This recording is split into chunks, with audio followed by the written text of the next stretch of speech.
chilling case has shaken the Chinese internet and it's gone global.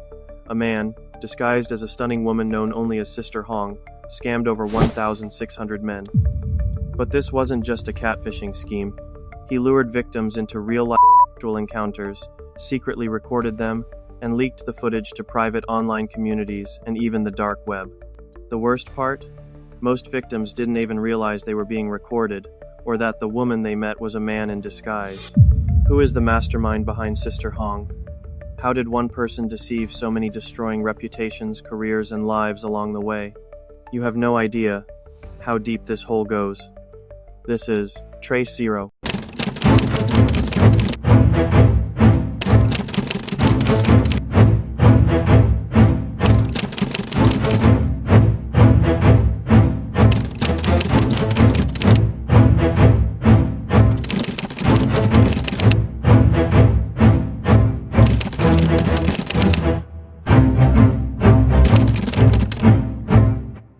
Hey, I'm Sean, welcome to Trace Zero. If you're into stories like the one we're diving into today, make sure to hit that subscribe button. Today's case, Sister Hong, a name that's been making headlines across multiple countries in recent weeks. But who is she, or rather, who is he? And how did he manage to fool so many people?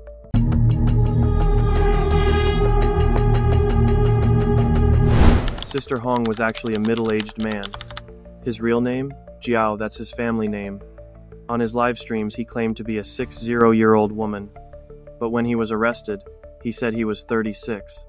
So, which one's the truth? No one really knows for sure. He regularly dressed in women's clothing and engaged in cross-dressing during his live streams. With heavy makeup, a wig, and feminine outfits, he even used a voice filter to sound like a woman. He was living in Nanjing. Originally from another province, he moved there, and that's where his scheme began. Through social media, he carefully crafted a fake persona, a gentle, soft-spoken woman with a charming presence. He often posted videos of himself cooking, gardening, and doing activities typically associated with women. To make his persona more believable, he used heavily edited photos to appear as a mature woman. He even claimed to be a divorcee looking for a man to love. Because of the image he created on social media, many men became interested and willingly came to his apartment. Some of them began to realize that Sister Hong was actually a man in disguise. But driven by curiosity, they went through with it, even engaging in sexual acts. Jiao, also known as Sister Hong, claimed to have slept with over 1,691 men. But so far, there's been no official confirmation of that number. It remains disputed, since it's based solely on his own admission. Local media in mainland China reported that Jiao, also known as Sister Hong, was nicknamed Uncle Red by netizens. He had installed hidden cameras in his apartment to secretly record the men who came to visit without their knowledge or consent. He recorded himself having sex with his male guests. Those videos were then shared in a closed online group. To access the footage, members had to pay a subscription fee of 150 yuan, roughly $21 per person.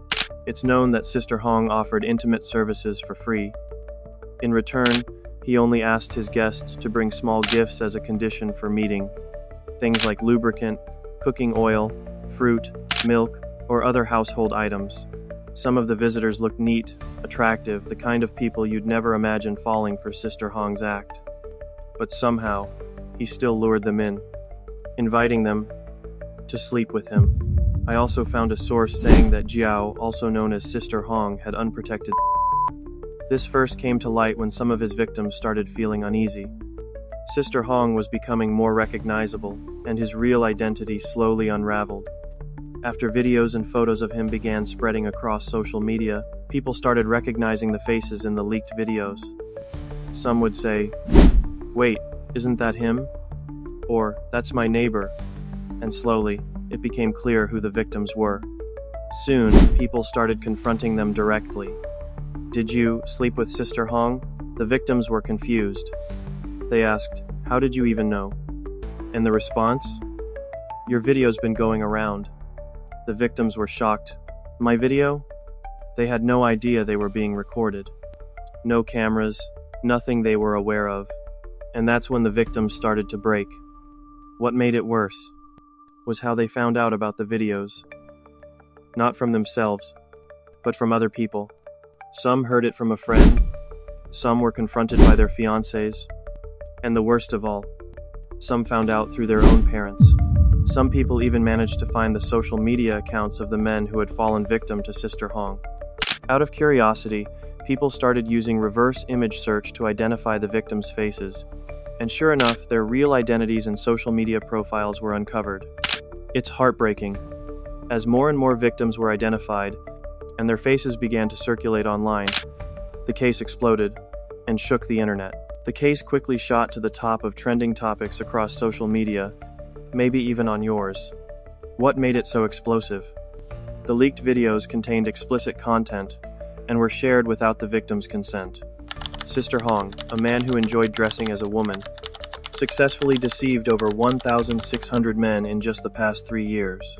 I can't even imagine the shame and trauma these victims must feel, knowing that so many videos are out there. Unfortunately, there isn't much coverage about Jiao, also known as Sister Hong. There's barely any information about his background, where he came from, who his family is, or even whether he was ever married. All of it remains a mystery. And the bigger question is, what drives a 38-year-old man to choose this dark path, to disguise himself as a woman, lure in thousands of men, and leak their most intimate moments without consent?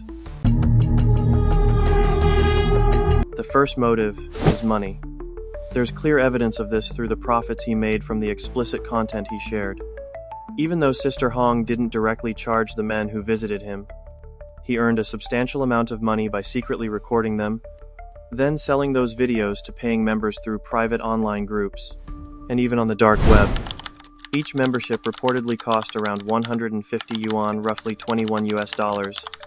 And if the number of victims really did reach 1,600 like he claimed, just imagine how much he could have made from this one scheme alone. Next, the next motive is psychological. According to several reports, Sister Hong wasn't just doing this for money.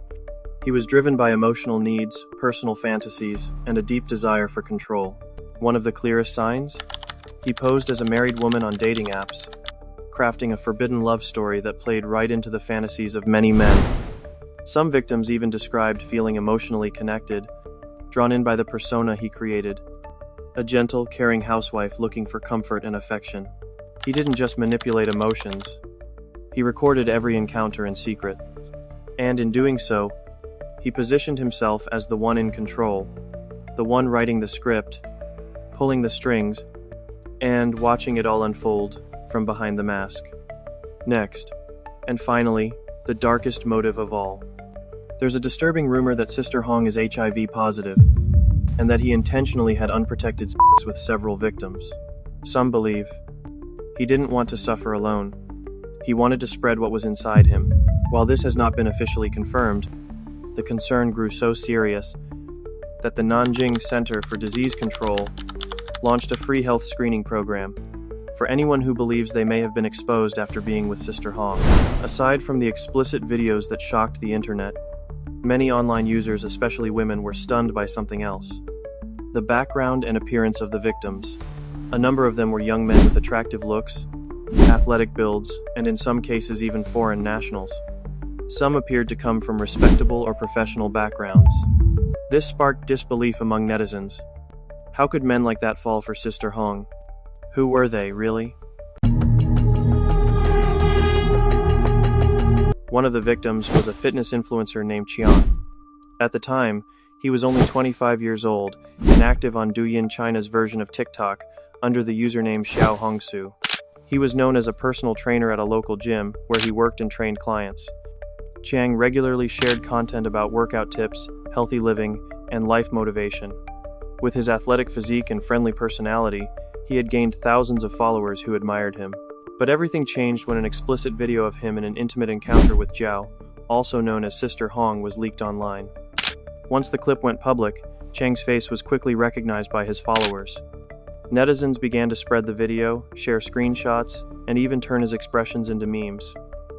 What followed was a flood of mockery, hate comments, and even threats, many coming from the same people who once admired him. In a matter of days, his reputation as a respected fitness influencer crumbled. People no longer saw him as credible but as a joke. Next, there's a man named Mike. He was one of the victims whose video was leaked in a paid online community. And get this, he was a teacher. A foreign teacher at one of the most prestigious elite schools in Shanghai. Insane. Mike wasn't just anyone. He was a well-known foreign teacher at one of the most prestigious kindergartens in Shanghai, the Songqingling Kindergarten, often referred to simply as Songyu. But this wasn't your typical kindergarten. Songyu is the largest boarding kindergarten in Shanghai, known for serving the children of the city's wealthiest families, high society, and influential elites. And getting in? Not easy. Since 1994, Songyu has run international programs with a highly selective admissions process. Only the brightest students or those from powerful backgrounds make it through. With such a high-profile reputation, the teachers at Songyu are just as carefully chosen. And Mike? He was one of their most beloved foreign teachers, known for his intelligence, his ability to teach and connect with kids, and his warm, entertaining presence in the classroom. Mike had always claimed to be a Canadian living in China to work as a teacher. But those familiar with the case revealed something different. Mike was actually from Uzbekistan and was suspected of using Canadian citizenship to secure his teaching job. An investigation confirmed the rumors, and soon Mike was facing the risk of being deported from China. Then came another blow. Netizens dug up his social media and discovered that he was already married and even had a child. When Mike realized his account had been exposed, he deleted it immediately, but it was too late. The damage was done. It's such a shame. He was married, had children, and a promising career. But it all came crashing down because of what he did, landing him right in the middle of the Sister Hong scandal. Let this be a reminder. Always think before you act. Next, there's a post from an account called @DevPrinceps. We don't know who they are, but they shared a video of the victim on a video call with their girlfriend. In the video, you can see the victim looking disappointed with what's happened, even though their girlfriend is really beautiful. Next, there's a post showing one of the victims who was already engaged and just about to get married. This shows that the victims of Zhao or Sister Hong are no joke. Some were about to get married, some were already married, and others were still dating. Their lives completely fell apart after getting involved with Sister Hong. Think about it. If you were in their shoes, what would you do? It's heartbreaking. Not only were families torn apart, but it was also revealed that Sister Hong carries a sexually transmitted disease. Truly tragic and such a waste, guys. Okay, so how's the investigation by the authorities going in this case? After the Sister Hong scandal exploded, going viral and shaking social media across several countries, a big question began to emerge. How will the legal system respond to a case that involves identity fraud, sexual exploitation, and the systematic distribution of adult content? Will the perpetrator face the full weight of the law, or slip through the cracks, taking advantage of legal loopholes that have yet to catch up with technology-driven crimes and identity manipulation like this? So on the 5th of July, 2025, Nanjing police officially arrested Zhao, better known as Sister Hong. This arrest came after multiple victims finally spoke out, unable to endure any longer. Combined with mounting public pressure, the authorities had no choice but to take immediate action on the case. During the search of Sister Hong's apartment, police uncovered a disturbing collection of evidence. Hidden cameras were installed in multiple corners, along with thousands of explicit video recordings, and 6 mobile phones used for communication and content distribution. They also found various disguises, including wigs, women's clothing, and silicone breast implants. Zhao now faces several major charges. The first is the illegal distribution of explicit material. In China, spreading such videos is considered a serious offense, especially when done systematically and for profit, meaning he was selling illegal content without the consent of those involved or the victims themselves. The second charge is invasion of privacy, as all the videos were recorded without the victim's knowledge or consent. The third is engaging in illegal online activities, since the content was distributed through paid community groups that violate China's national internet regulations. Although Zhao has been arrested and is expected to face multiple charges, the public feels that the handling of the case has been far from smooth.